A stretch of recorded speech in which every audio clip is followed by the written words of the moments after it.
Good evening, everyone. I'm Kirk Watson, and I'm the founding dean of the Hobby School of Public Affairs at the University of Houston. And tonight, the Hobby School and Houston Public Media are sponsoring this candidate forum.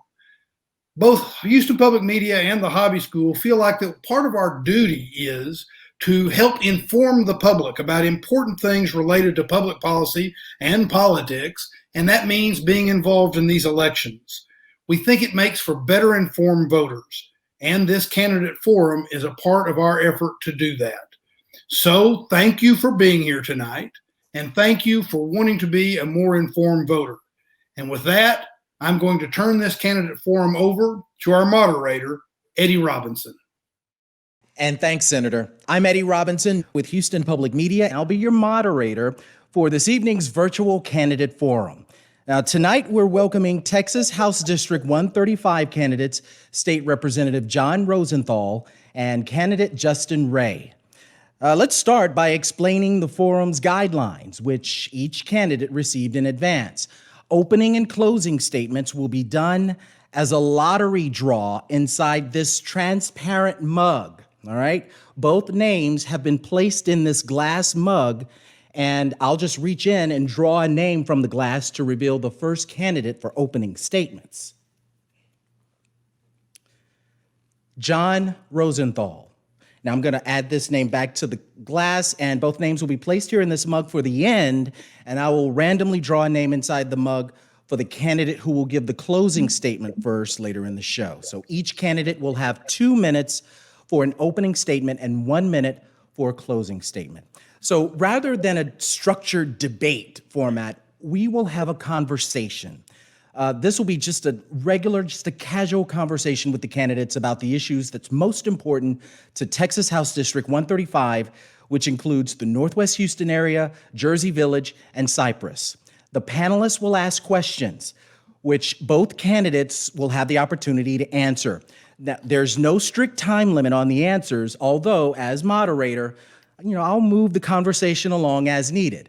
The panelists determined both the topics and the questions. Only the topics were given to the candidates in advance. So the topics will include the coronavirus pandemic, the energy sector, and public education. Tonight's panelists include Houston Public Media reporter Kyra Buckley, and League of Women Voters Houston Vice President and Professor of Government at Lone Star College, Dr. Annie Benefield. All right, let's now direct our attention to the candidates. Democrat Jon Rosenthal is completing his first term as state representative for Texas House District 135 and has served on the County Affairs and Energy Resources Committees. Representative Rosenthal is a mechanical engineer with a degree in engineering from the University of Texas, Austin, and has worked in and around the oil and gas industry. Republican Justin Ray has served as a member of Jersey City's City Council and was elected the youngest mayor in the city's history. Mr. Ray earned his undergraduate degree at the University of Houston and a law degree at South Texas School of Law. He works also in the oil and gas industry. So now let's move to the opening statements. Candidate 1, Representative Jon Rosenthal, you have 2 minutes. Well, thank you so much. I'm so happy to be here and grateful for the opportunity to address the people and have a conversation. As you know, I'm Jon Rosenthal. I'm the Texas State Representative for House District 135, right in the middle of the Cy-Fair Independent School District. You also know I'm a mechanical engineer by trade. I actually have over 25 years of engineering experience. Most of that is in the oil and gas industry, where I specialized in offshore and subsea work, subsea interventions, and subsea production systems. I left industry in 2018 to run for office. I defeated a 24-year incumbent my first try. And now I am the only mechanical engineer in the entire Texas State Legislature. I was named Freshman of the Year by the Legislative Study Group, which is a nonpartisan caucus focused on developing mainstream solutions and advancing sound public policy that benefits all Texans. So I say we need an engineer to check the politicians, and I am literally that person that brings spreadsheets to arguments. All of my positions and policies are informed by science and data, and I quickly developed a reputation for working across the aisle with my colleagues in the House to get things done.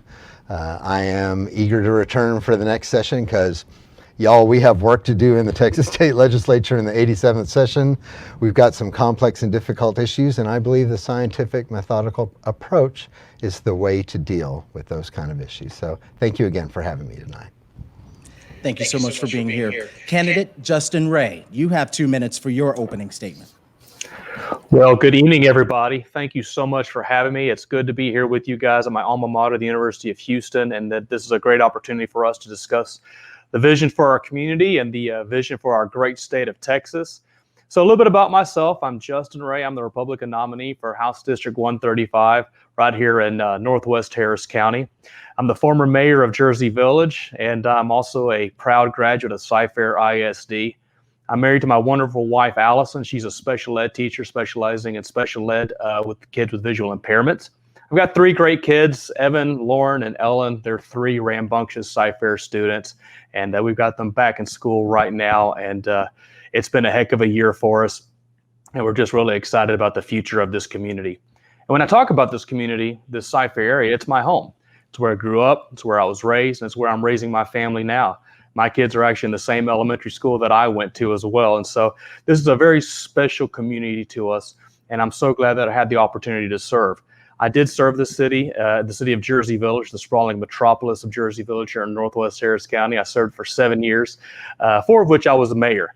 And I'm so proud of the things we accomplished out here. We focused on fiscal responsibility, economic development, flood mitigation, public safety. Those were all very, very important issues to us. We made great strides on those. And I look forward to taking a lot of that experience to the Texas House. And speaking of the Texas House, we're so excited about the campaign we're running out here in Northwest Harris County. Our campaign is approaching 60,000 doors that we've knocked on, and it's absolutely important that we do so because we have to learn directly from the voters what are the things that are important to them. That's going to make us an effective legislator, talking to people and asking about what are the things you care about, what issues can we work on. And I'm going to tell everybody right now, across our entire district, the issues that people are looking for, and they're kind of just universally just kind of all on board with, everybody wants good schools. They want safe neighborhoods. They want low taxes. And they want a strong Texas economy. And those are the things that we're running on. I talk about how we're running to keep the Texas dream alive. And those are fundamental parts of that Texas dream. So I'm so glad to be here. I look forward to the discussion, and I really appreciate this opportunity to talk about these important issues. Thank you so much, Justin. And we're ready to go. Let's begin with our candidate forum. And it's a virtual candidate forum, emphasizing the word virtual. And local public health leaders are now concerned about a recent uptick in COVID-19 cases across Texas and right here in Greater Houston, as the current metric for the Texas Medical Center in determining how fast the virus is spreading shows that the virus is slightly accelerating in our region. And so with that being said, I think it's important that we do open our question and answer portion of this candidate forum tonight with a discussion and a really good exchange about the impacts of the coronavirus here in our community. And so with that being our backdrop, let's start our forum with our first panelist with questions, Professor Benefeld. Professor? Good evening. Texas has recently surpassed 15,000 deaths due to the coronavirus. Yet there are plans to continue to open up businesses more widely, and many schools are returning to in-person instruction in the coming weeks. What specific measures do you believe should be taken for a safe return for businesses and for schools? Do we have an order? Mr. Do we have an order? Okay, sure. Well, thank you so much. Great question. We've done a tremendous amount of block walking, and I've talked to thousands of people, and I can tell you that the COVID issue in the lockdown is one of, if not the number one issue that people are concerned about. And when we look at the COVID-19 issue here in our community, here in our state, it was a very contagious disease. It caught us all off guard. And, we had our state, our country, we all entered into an unprecedented lockdown that just wreaked havoc over our businesses and families. But the good thing about it is over the last several months, we've learned a tremendous amount about this virus. We've learned how to treat it better, and we're making great strides in the health side of these things. And because of the fact that we're making great strides on this, and people are being treated much more effectively, we really do have to have a conversation about how are we going to fix the havoc, the societal damage that's been wreaked upon our community. When we look at what's going on here in Texas, our gross domestic product across the country is going to be down by $2.5 trillion. That's 19 million full-time jobs in the country that we're going to lose. And so the economic damage, the jobs, the earning potential of people has been dramatically hit. And let's just look at Texas alone. We've lost 1.5 million Texans are out of work. So the damage is substantial. And the good thing about it is that we have a reopening plan. The governor had a plan to reopen the state of Texas. We are very supportive of it because we've got to get Texans back to work. We've got to get kids back in school. You know, when we were out there advocating that we reopen the state of Texas, you know, we were supporting the governor's plan. Representative Rosenthal wasn't as supportive of it. Representative Rosenthal was very critical of the governor's plan, but we weren't. We said that it was the right thing because we saw the damage, we saw the pain, we saw the economic hurt that a lot of people were going through, and we saw a lot of the hurt and the pain that a lot of our school kids were going on. And I look forward to having a dialogue on that, and a dialogue about what we need to do to continue to open the state and what we need to do to continue to open our schools, because we're very supportive of getting our kids back in public schools as well.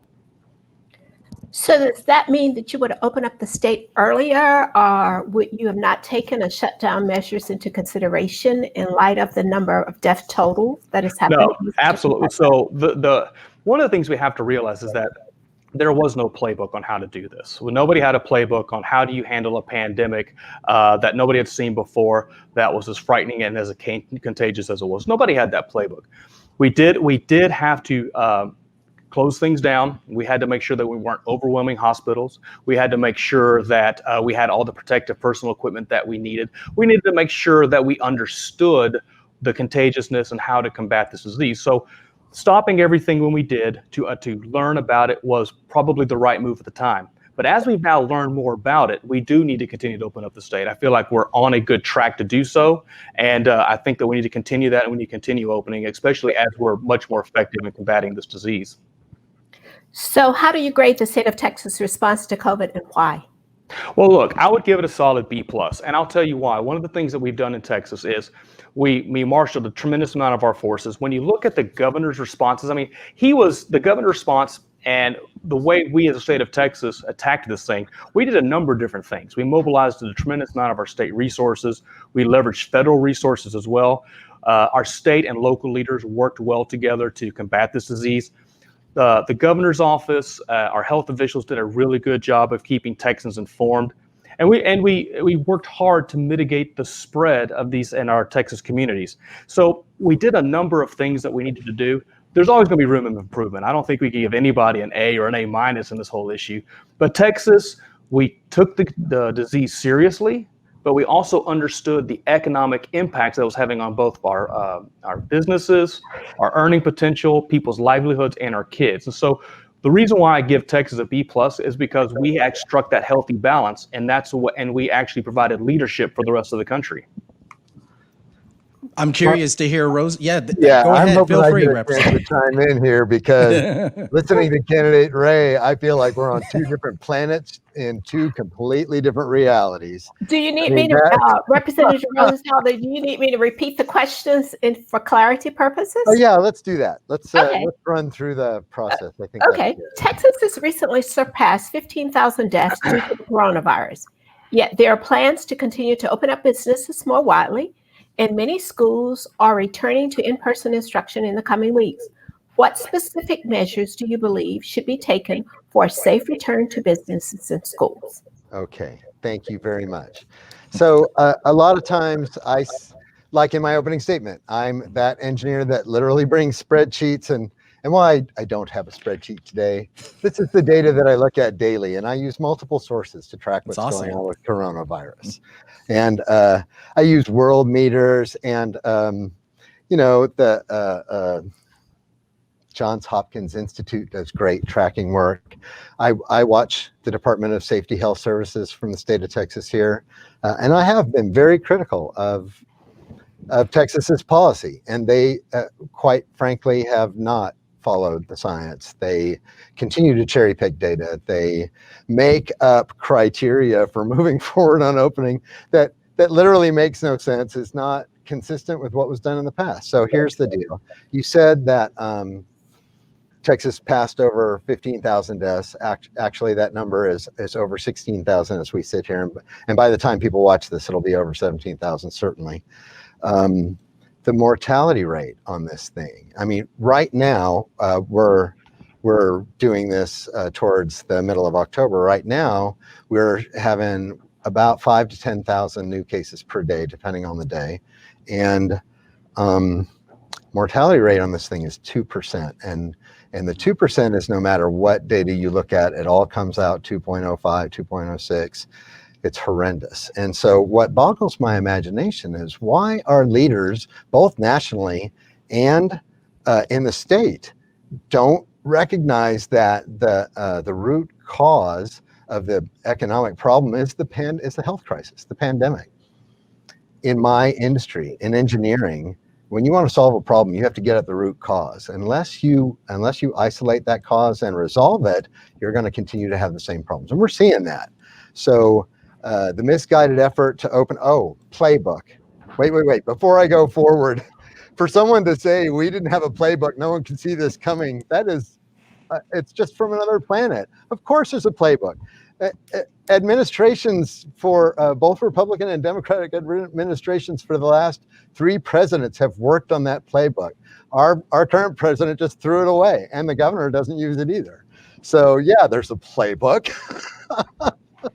Talk about ridiculous. So anyway, the plan to make it happen is, if you want to make things open safely, you have to get this virus under control. And I do want to commend the governor for following our county judge, Lena Hidalgo's lead in issuing a mask order for the state. He was a little late doing that. Lena was obviously forward-looking on that. And it took a horrible situation for the governor to get on board.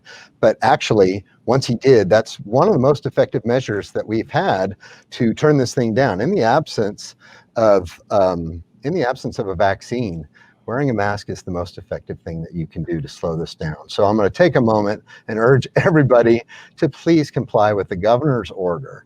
Now, once the governor issued the order, I noticed in our communities, and I'm out and about every day, mask compliance went up. It looks to me like it's pretty close to 100%. I'm going to say high 80s, low 90s. Virus numbers started going down because I was just saying we've got 5 to 10, 5, 6, 7,000 a day. We were 10, 12, peaking at 16,000 at some points, new cases per day in the state. So we've done a really good job of bringing it down, and that's where we need to go. The other thing is the testing. I keep preaching about testing being a way to corral this thing and contain it when it breaks out. So currently, we want to talk about opening our schools, opening our businesses. Everybody knows, the people who have been tested, you all know that feeling of comfort you get when you get back that negative result. The problem is, in many cases, it takes a week or 2 weeks even to get that result back. Well, that's the course of the disease itself. So a lot of people skip getting the test, of course. So I have advocated for relentlessly pursuing expanding the testing program, relentlessly going after reducing turnaround times. And that means you can use other labs. I know that colleges and universities have offered their labs. I don't know why the state is not using other labs besides the independent labs they contracted with. Got to pursue getting that down. So let me just put it in concrete terms.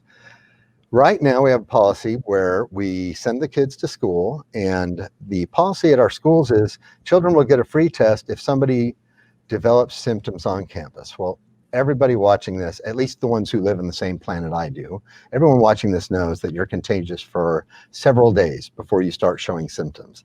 So don't you think it would be a good idea if we could test large quantities of student bodies, as well as all of our faculty, all of our staff, all of our administration, and the public education workers, to have them all test negative before they ever set foot on campus? And of course, it's not a perfect system, but that will give you a much better chance of finding this virus before it walks onto campus with your kids and your teachers and your administrators. So same thing about restaurants. Wouldn't you feel more comfortable going to a restaurant or a bar or a grocery store if you knew everyone who worked in that place had a negative test in the last 4 days, let's just say, for example.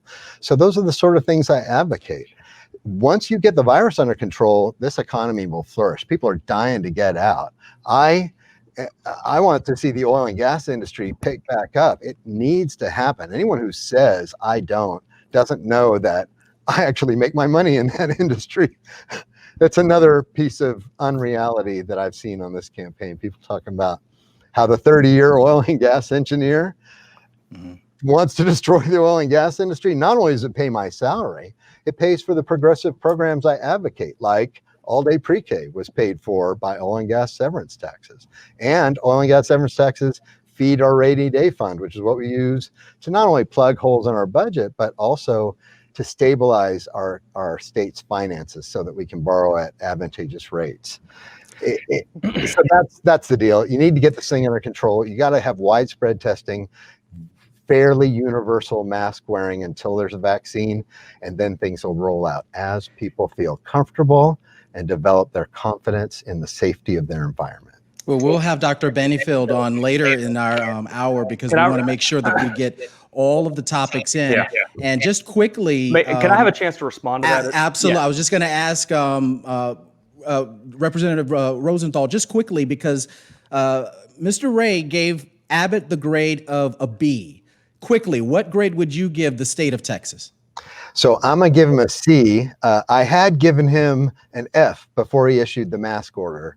Okay. And now it's a C, and I'll give him a B if he keeps that mask order. Candidate Ray? So there are a couple things that we've really got to just drill down on. When I hear folks like Representative Rosenthal talk about when we get this under control, nobody has yet ever explained what under control means. All right. It's a moving target all the time. It actually isn't. There's a moving target all the time between our local officials, our county officials, our state officials, national officials. Nobody can, if there was a uniform under control, then all the states across the country would be in a uniform level of lockdown or a uniform level of opening, right? Nobody can tell us what under control is. It's always a moving target. When this all started, it was, let's make sure we don't overwhelm the hospital beds. Now it's moved again, it's moved again. But here's the thing that's really important, right? When I'm talking to people at their door about the fact that when I'm talking about the coronavirus, the one thing that they always bring up, they want leadership, okay?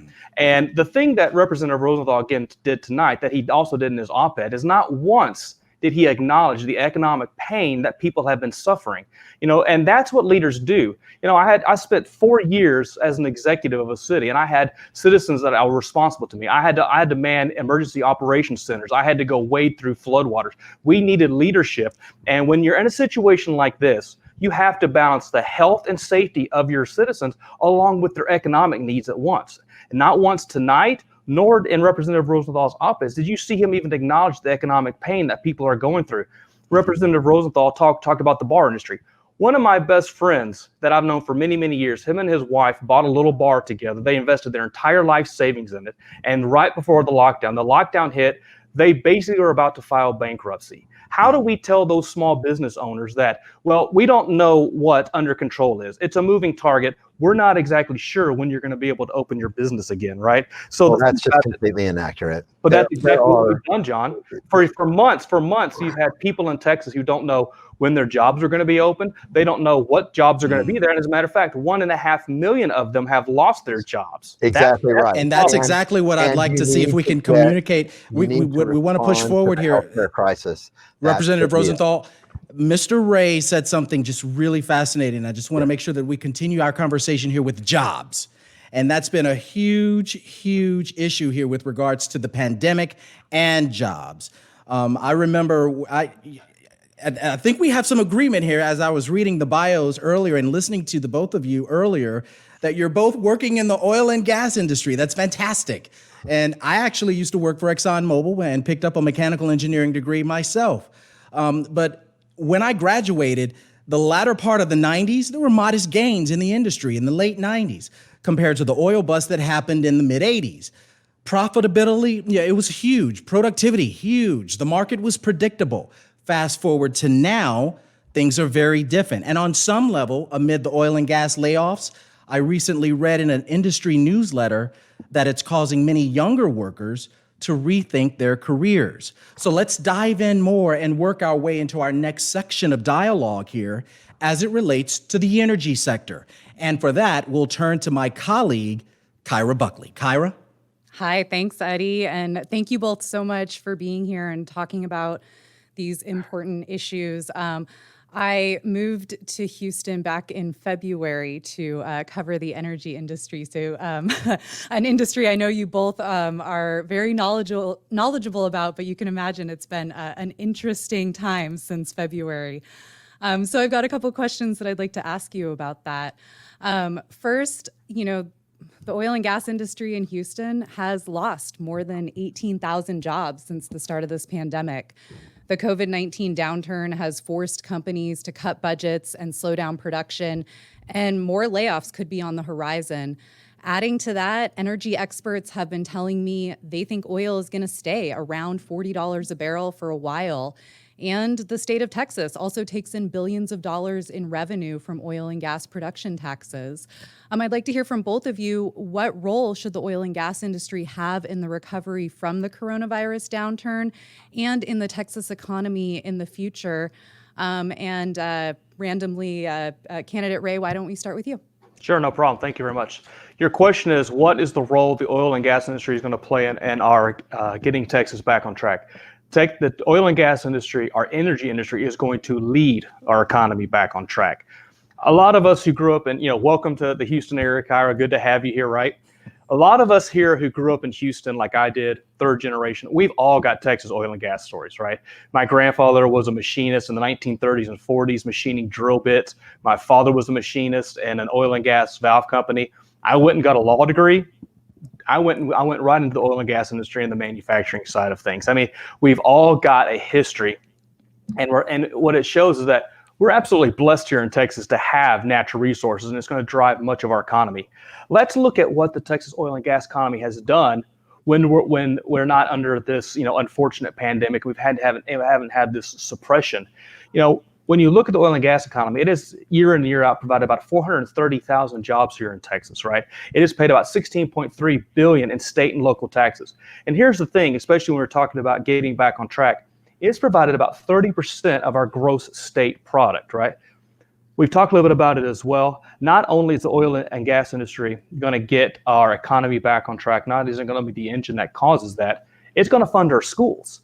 It's going to directly pay school taxes through property taxes. And of course, we look at the severance portion to our rainy day fund and to the permanent school fund. So educating, I'm sure we're going to have a discussion about education.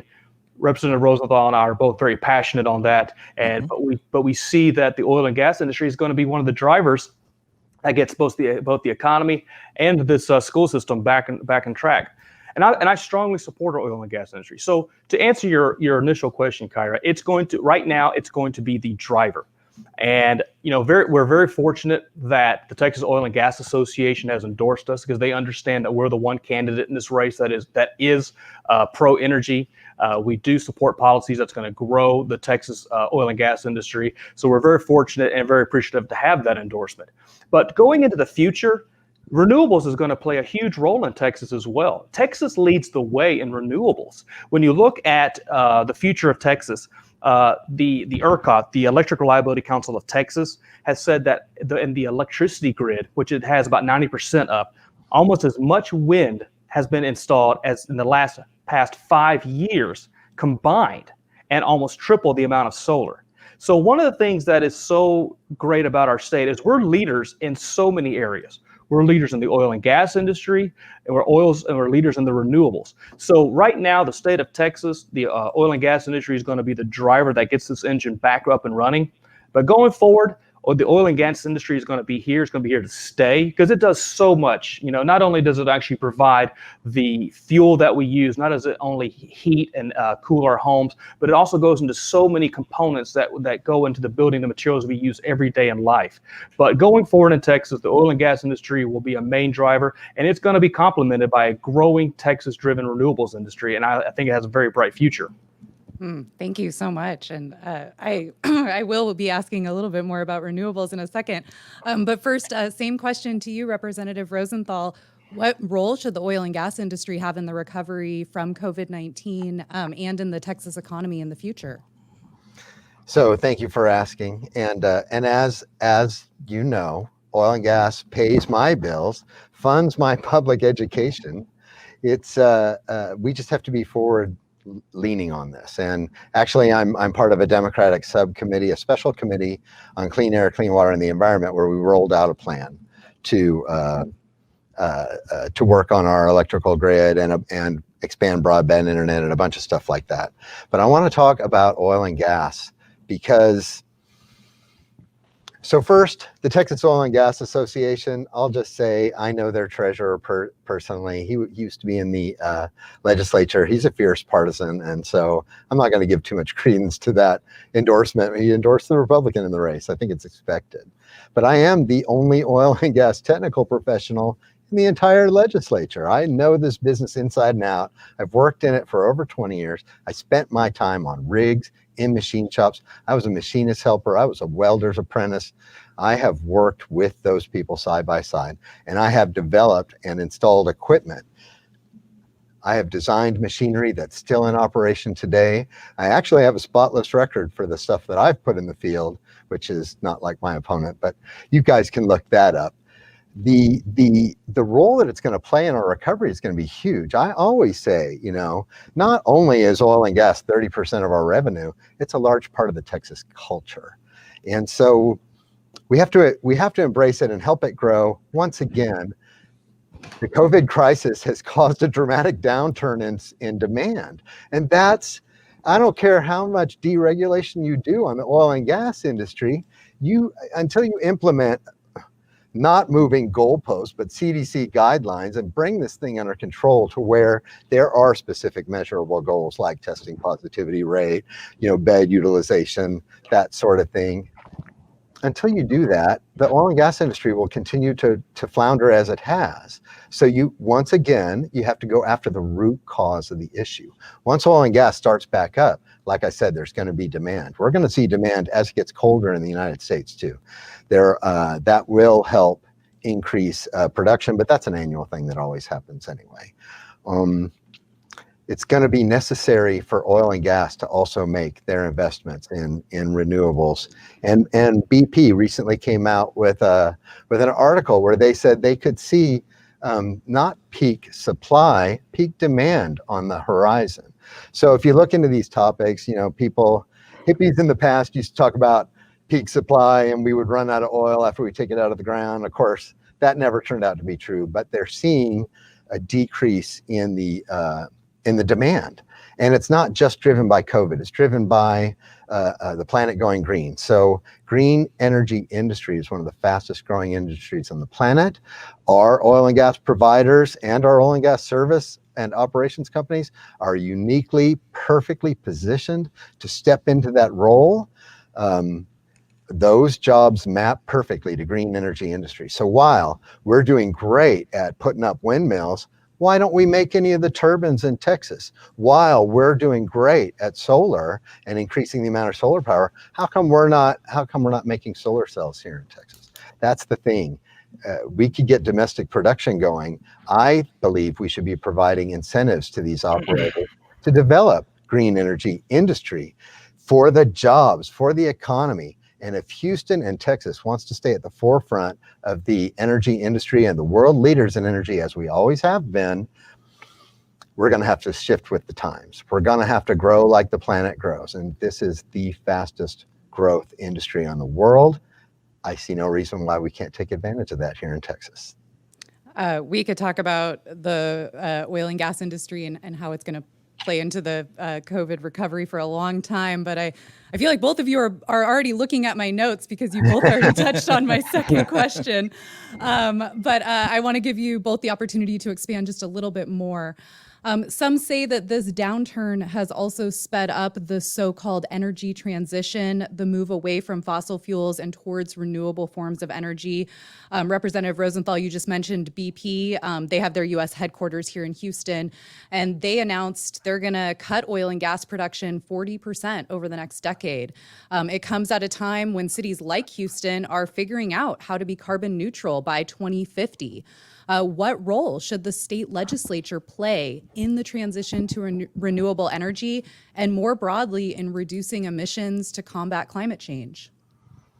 Well, it's a great question. There are a lot of things that we can do from the state side, but we don't want to be overly heavy-handed in a regulatory way. I prefer the carrot over the stick, although sometimes you need both. You need a carrot to encourage and a stick, to bring those along who are lagging. But if we provide incentives in the way that we do, we've got Chapter 312 and 313 tax abatements to incentivize industry and business, certain types of businesses, and I strongly advocate for giving incentives to these same oil and gas companies to develop renewables, green energy industry, also the hardware, like I was talking about before. Building the turbines and the control systems, by the way, for these windmills, which are super fascinating and really cool, but we don't need to spend a lot of time digging into technical weeds. I'm a student of the subject, let's just say. And so I think we incentivize the industry to move that direction. It'll generate jobs, it'll put people to work, it'll create revenue. I think it's a win-win-win all the way around. I am down anytime to grab a cup of coffee and talk more about this issue with both of you. Sure. Yeah, we can get into the. Let's wait till after the election. I may have some more time after that. Sounds good. But yes, I too love talking a lot about these details. But also, candidate Ray, same question to you. What role should the state legislature play in the transition to renewable energy and more broadly in lowering emissions to combat climate change? Yeah, sure. So one of the things that you've seen is that the state of Texas, we've done a great job being leaders in renewable energy, but the key thing about it is it has been a market-driven move to renewable energy. We don't have to have any type of top-down control forcing any of our individual businesses or any of our free market businesses into an energy source that's not ready. The market will tell these energy sources when they're ready. The demand will be there. Now, one of the things that Representative Rosenthal touched on was incentives. The 312s and 313s, which are property tax abatement incentive packages. I've got quite a bit of experience in that, especially on the 380 side in the city of Jersey Village. And one of the things that we've seen, whenever you do actually provide incentives in which you're actually rebating, whether it be a sales tax, whether it be a property tax, whether it be any other type of tax, you do actually spur some growth there. So I'm a big proponent of incentives both from the local and the state level, and I'll see that will actually be a good way to actually drive some development. But again, the key to renewables is that it has to be market driven and it has to be demand driven. We can't actually force it. We can't shoehorn it from any type of like top-down government control. Emissions, that's also something that's actually been we've made a lot of positive impact on the state of Texas as well. You're seeing that emissions are down, our flaring is down, and again, that's actually a industry-driven thing that's being done is from our industry. When you see the groups that are actually making the most headway on climate change or making the most headway on environmental protections, it's our oil and gas industries. When you see companies like Exxon and Chevron, the majors and BP investing millions and billions of dollars into clean energy, they're the ones who are driving it. And so Texas oil and gas industries are leaders in a number of different areas, and they're leaders in the renewable energy. They're leaders in the reduction of emissions, and they'll continue to do so. And we're better off for it. So I want to make a quick comment on that because Candidate Ray largely on this subject. I can't hear you. What'd you say? Which is a good thing, and I appreciate that. So the thing about emissions and the demand, the market is already there. The demand is already there, and it's not the majors. They already recognize it, and they're already making these big investments, as Justin pointed out. it's the smaller operators who are flaring indiscriminately, who flaunt the rules and the guidelines that are put out by our by the Railroad Commission. So those need to be enforced a little better. I do believe oil and gas can be hugely successful, greatly profitable, and responsible to the communities and the environment at the same time. It's something we have always prided ourselves on in this industry. So, but we do have to rein in enforcement. There has to be guidelines from above, or industry will do whatever they want. I'm going to cut in here and say thank you both so much. And Eddie, I know that you also have experience in this topic, and you and I have talked a lot about it over the last few months. Anything else that you want to add? Well, thanks, Kyra. I mean, we knew going in that this would be a hot topic for the both of them. And we really appreciate you guys really kind of talking through all of this. But you'll notice with these conversations, with these discussions, you can tell how much of an impact that the coronavirus has had on our lives, the way we work, and how we interact with one another, our economy, our health, most importantly, our families. And that sort of forces us to look a bit deeper and begin to start asking ourselves what our public education system looks like. What's really driving school funding, as Candidate Ray, you mentioned earlier, especially as this global pandemic becomes what seems to be a new normal. Plus, with our state legislative session coming around the corner, who your constituents will vote for, those constituents, especially those who are parents, that's going to be extremely important as we move into this election. So for our public education discussion, we turn to Professor Benefield once again, and she'll be leading our dialogue for the next few minutes for public education. Professor? Well, public education is near and dear to me. I teach at a community college, so I'm going to start off. I have a two-part question in terms of talking about education, because education is the driving force in most states in terms of their economies that do well in terms of investing in education. It translates into economic development and so forth. So last session, my first question is going to deal with the elementary and secondary education. Last session, the legislature passed historic public school finance legislation, B3, an $11.6 billion school finance measure that included about $6.5 billion in new public education spending. Do you think the Texas legislature still has work left to do with public education? And if so, what challenges still need to be made? I'd like to jump in on this since I haven't had a chance to go first yet, if you all don't mind. I'm super proud. Why not? I'm super proud of the work that we did. You know, the last time, so first to set the stage, you all should know that this COVID crisis has caused a lot of difficulty and a lot, Candidate Ray is right, a lot of pain and a lot of difficulty economically for our state. This is going to translate into walking into a huge budget shortfall in this next session. It's going to make things very difficult, and it's going to make our priorities clear. Now, the last time we had this kind of recession walking into the session was 2010. And the party in leadership at that time was the Republican Party, and they slashed spending, they slashed public education. And it's taken years and years, a full decade, to get back to where we could start reinvesting in our public schools. And it's a direct result of having flipped a bunch of seats in the legislature. Beyond the partisanship of it, I mean, we were all Democrats, but the people spoke, and they all elected pro-education candidates who were determined to put more money into public education. And what happened? We got a historic public education bill. And I do want to commend Chairman Dan Huberty for masterminding that thing, putting together a great team. It was a bipartisan effort. And while it did bring us a long way, we have a long way to go still. And so the answer to the question is HB3 was a great step in the right direction, but we have farther to go, and we're going to have to get creative, and we're going to have to, you know, mind our P's and Q's if we want to increase public education funding from the state side so that we're relying less on your property taxes. So it's a difficult conversation. We're going to go in there. A number of us want to close a property tax loophole that some of the largest corporations in the state use to skate on their property taxes. I just think some of these massively profitable companies should have to pay fair share of property tax, just like you and I do. And that, if we could close that loophole, that would go a long way towards closing that budget gap. But we don't want to just close the budget gap. We want to go further. We want to invest in our public schools even more.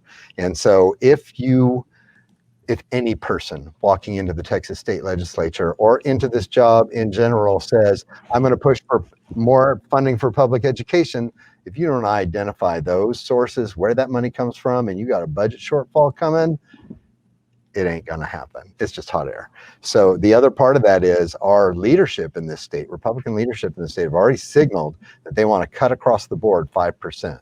So I think we have to be creative about revenue, close this tax loophole. I'm willing to look at legalizing marijuana. That would bring $1.5 to $2 billion in revenue into this state.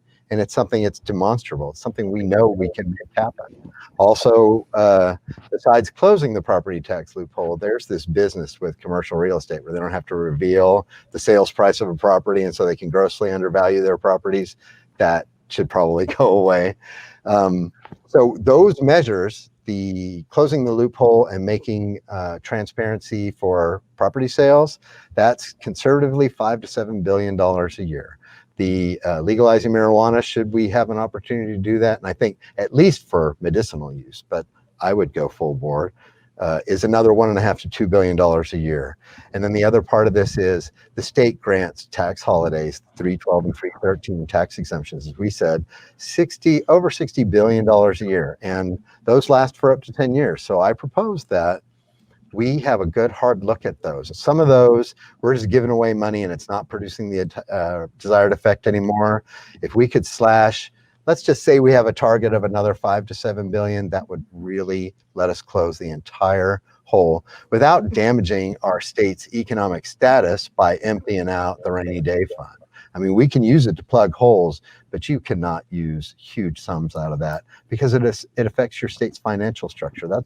It's actually the economic stabilization fund. It's not just for rainy days, and it's used for our state finance structure. So we need to broaden and strengthen the revenue stream so that we can continue with our commitment to forward funding and public education, and without relying on your property taxes and my property taxes going up. Okay, Mr. Ray, what's your response to that particular question? Well, I think we need about another 2 or 3 more hours if we really want to discuss. We don't have that kind of time. Public school system. Let me just start from a personal aspect, and I discussed it in my opening comments. My wife's a special ed teacher. My 3 kids are in a Title I Cypher Elementary School. Our public school system, a functioning school system, is absolutely paramount to us. The future of the education of Texas lies with our public school system, because I've said plenty of times, we talk about this Texas economic miracle. We're only going to have a Texas economic miracle if we educate the next generation of Texans. And so it is absolutely critical. When we go into this next legislative session, one of the things we do have to do is we have to make sure that we continue to fulfill the obligations and the promises we've made to the Texas school kids, because we have to fulfill that obligation, which we undertook in HB3. We have to fulfill that both in good times and bad. And there are ways that we can fill the budget gap that we may have going into this into this legislative session. Fortunately, one of the things that we've seen is that the budget shortfall has gone down to about $4.6 billion. While it's still a lot of money, Texas is in a much better economic position, a much more better financial position to deal with the budget shortfall than really any other state. And so when you look at a number of things, there are areas that we can cut the budget in which we can actually free up money to plug in some of the gaps. One of the things that we've done at the city level, that I know the state can do as well, is we can delay some capital projects, which would also put some money into the budget as well. And then we do need to tap into the rainy day fund to an extent. We shouldn't drain it, but we do need to use it to plug in the gaps. One of the things that we don't need to do in the state of Texas as we're looking into this budget is we do not need to raise taxes on people while we're in the middle of an economic downturn, an unprecedented economic downturn, and we have this pandemic going on. One of the things I struggle with is when Representative Rosenthal keeps talking about closing tax loopholes. I'm not sure what tax loopholes he's talking about. In essence, what he's talking about is raising taxes on property owners in the state of Texas. That is not what we need to do when we're actually in a pandemic and we have an economic downturn. When you talk about, I'm going to close tax loopholes on these property owners, basically you're going to raise taxes on property owners. These property owners are going to filter on the wealthiest corporations in the state, dude, not well, on individual well, owners. the thing is, though, those wealthiest corporations, you would raise taxes on corporations and I'm small. not raising taxes. I'm just asking them to pay their fair share like you and I do. That's Raising your fair share is code, John, for raising taxes. Everybody knows that. Okay, so you would raise paying pennies on your you would raise, dollar. They should you would pay raise a fair taxes share like you and You would I. raise taxes on businesses, and those businesses would filter those taxes down to the apartment tenant. So they would feel the ramifications of a Jon Rosenthal tax increase. The tenants, the small businesses that lease those office spaces, they would feel the increase of a Jon Rosenthal increase. Raising taxes on anybody, John, especially the small businesses, is the worst. I'm talking about the largest corporations in the recovery. state. Hearing problem. And the other thing you said, John, and the other thing you said that I'm struggling with is you just got through touting. $400 million in debt and paid $750 in taxes. Dude, so the other thing, John, that I'm struggling with is you just got through touting the benefits of 312s and 313 agreements, but in this context, you want to eliminate 312s and 313 agreements for certain businesses. Again, that's raising taxes on people. And so the thing about that is how do you pick the winners and losers? Like, how do you say you get a 313, but you don't? So all of the things that we need to do, the things that we need to do in the state of Texas, and we can do that because look, Texas, we're smart people here. We've got great Republican leadership that's put together great bills that have funded our schools and have actually reduced people's property taxes. What we don't need to do, John, is revert back to policies that are going to raise taxes on small businesses and that are going to be trickled down to families, especially when we're trying to get out of this economic downturn. That is not a good prescription for funding our schools nor bringing our economy back on track. Yeah. I think listening is really important, and I never said anything about small businesses. We're talking about the wealthiest corporations in the state. A very small slice would create a huge amount of revenue for the state. Well, which loopholes are you talking about, John? Do you have anything? It's called the fair and uniform, the equal and uniform property tax loophole, and it allows the wealthiest corporations to grossly undervalue their property. So you would raise taxes on businesses, and that would be filtered down to the rank and file mom and dad here in Texas. That's what you would do. It's in the tax code, buddy. That's all. John, you want to raise taxes, and you're just couching it under some nice terminology.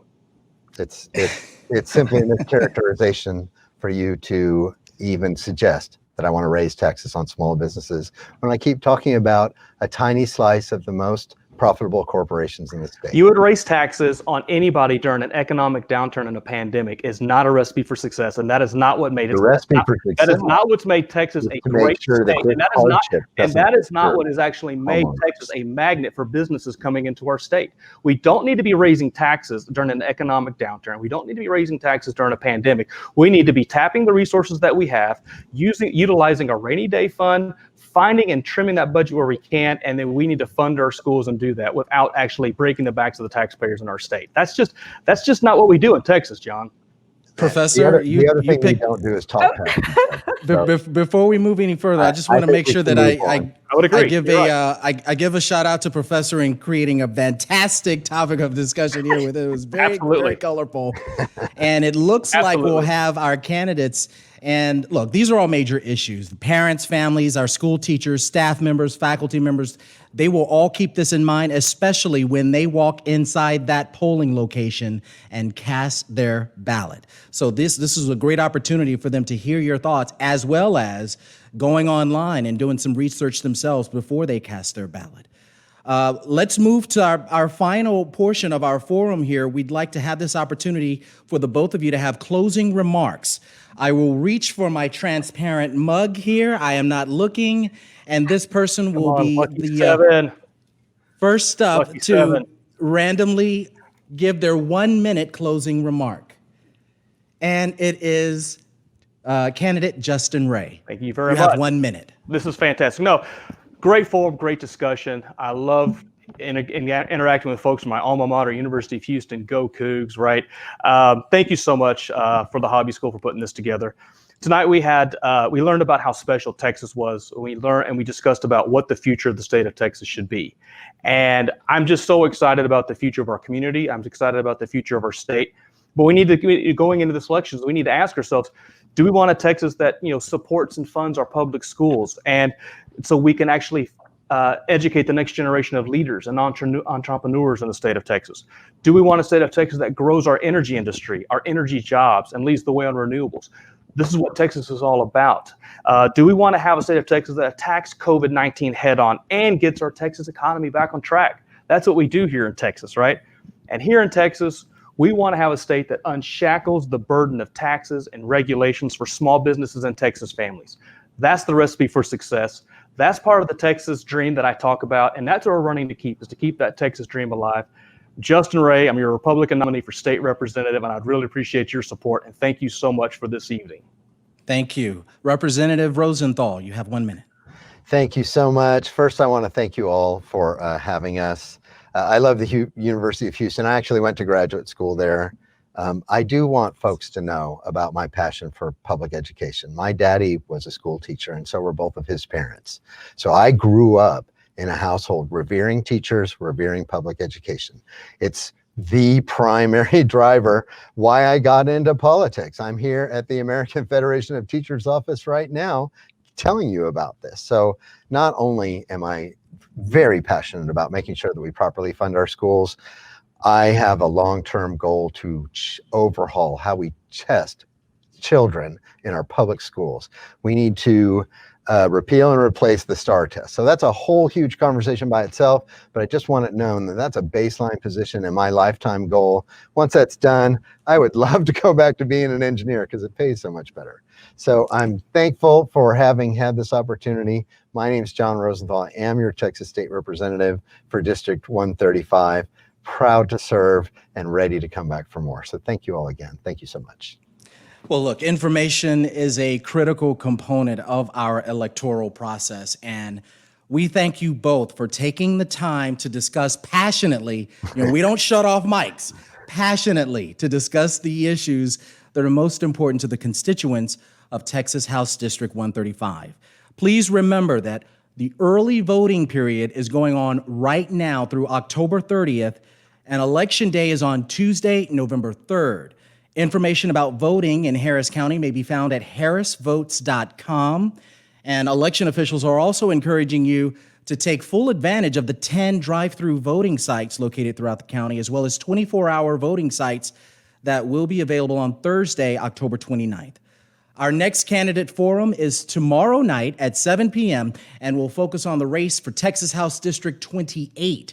That's with candidates State Representative Gary Gates and Eliz Markowitz. Thanks to both Jon Rosenthal and Justin Ray, our candidates for this evening. Thank you so much for joining us, as well as to our panelists, my colleague, reporter Kyra Buckley, and Professor Dr. Annie Benefield, as well as the founding dean of the Hobby School of Public Affairs here at the University of Houston, Senator Dean Kirk Watson.